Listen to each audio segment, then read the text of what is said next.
नमस्कार दर्शकों, मैं एस्ट्रो अल्पेश जोशी मेरे YouTube चैनल पे आपका हार्दिक स्वागत करता हूं, अभिवादन करता हूं। क्या आप अपने गोत्र की असली शक्तियों को जानते हैं? यह कोई परंपरा नहीं है, कोई अंधविश्वास भी नहीं है। यह आपका प्राचीन कोड है। यह पूरा वीडियो आप ध्यान से सुने। मानो आपका अतीत इसी पर टिका हुआ है।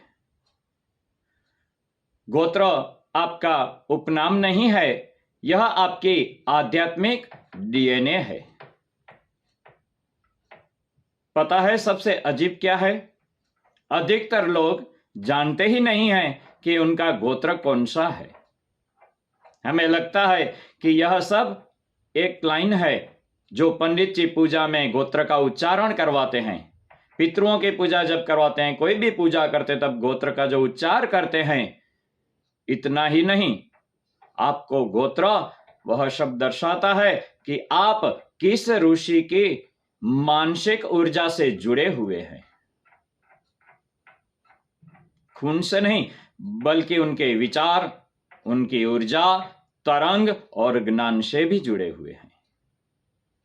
हर हिंदू आध्यात्मिक रूप से एक ऋषि से जुड़ा हुआ होता है और वह ऋषि आपके बौद्धिक पूर्वज हैं। उनकी सोच, ऊर्जा और चेतना आज भी आप में वह सदा बहती रहती है।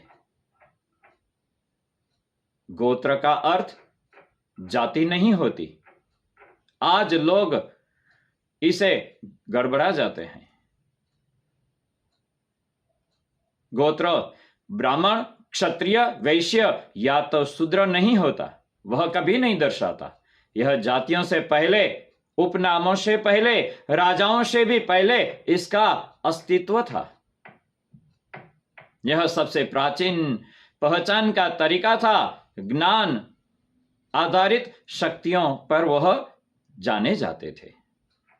वह शक्ति से पर नहीं है।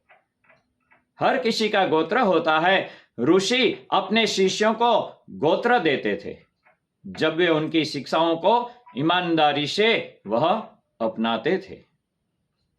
इसलिए गोत्र कोई लेबल नहीं है, यह एक आध्यात्मिक विरासत की मोहर है। हर गोत्र एक ऋषि से जुड़ा हुआ होता है। यह एक सुपर माइंड से। मान लीजिए आप वशिष्ठ गोत्र से हैं, तो आप वशिष्ठ ऋषि से जुड़े हुए हैं। वही जिन्होंने श्री राम और दशरथ जी को मार्गदर्शन दिया था। भृगु गोत्र, आप उस ऋषि से जुड़े हुए हैं कि जिन्होंने वेदों का हिस्सा लिखा है, योद्धाओं को प्रशिक्षण दिया है।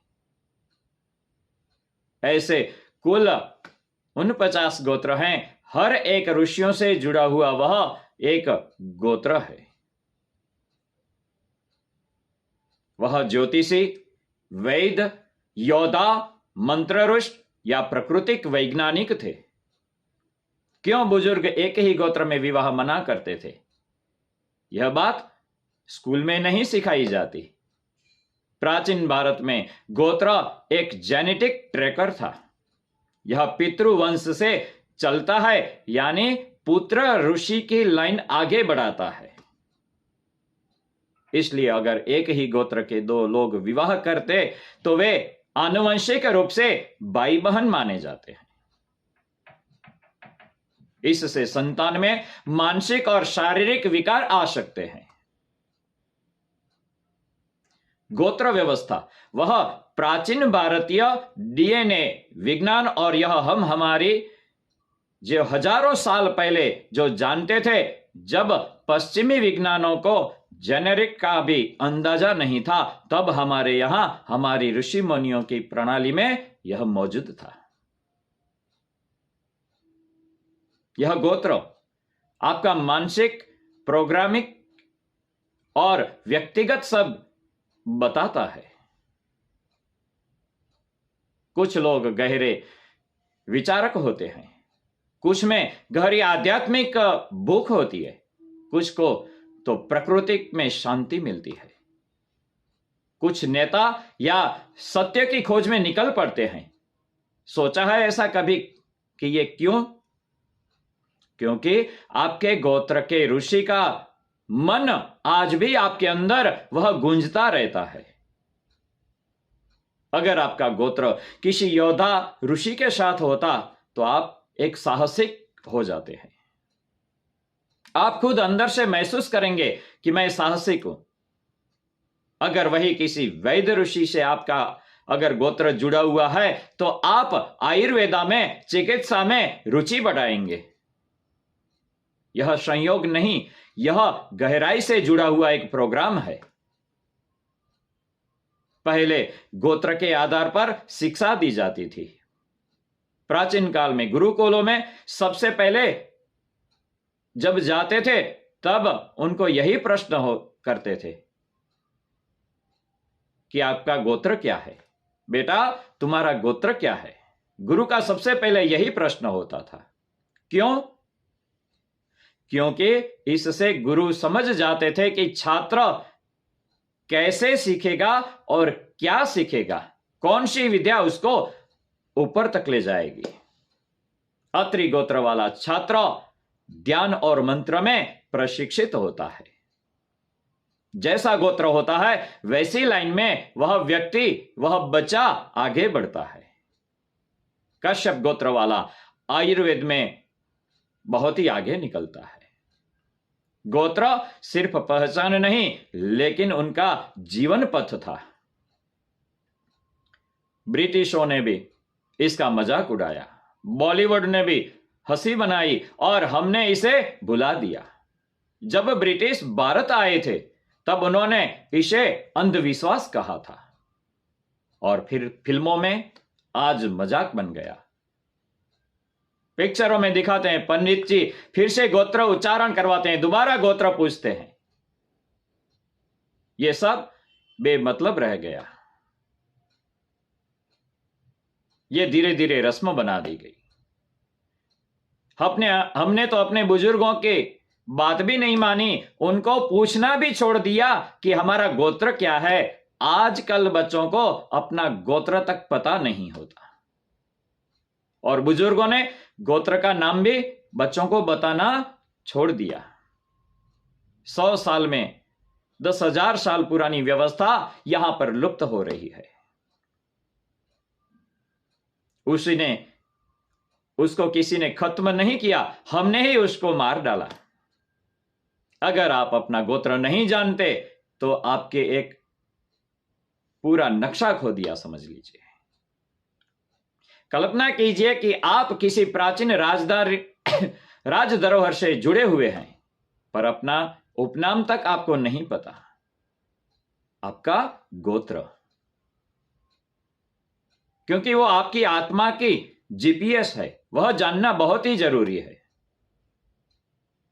तभी तो आप सही मंत्र कर सकते हैं, सही साधना कर सकते हैं, सही विवाह कर सकते हैं। इतना ही नहीं, आप अपने जीवन में तभी तो सही मार्गदर्शन लेके आगे बढ़ सकते हैं। छोटा बच्चा जब होता है तब पढ़ाई में कैसे आगे बढ़ेगा, कौन सी लाइन लेगा, यह उसी पे तो निर्णय लिया जाता है। उसके बिना हम अपने ही धर्म में अंधे होकर आगे चल रहे हैं। गोत्र की पुकार सिर्फ रस्म नहीं है।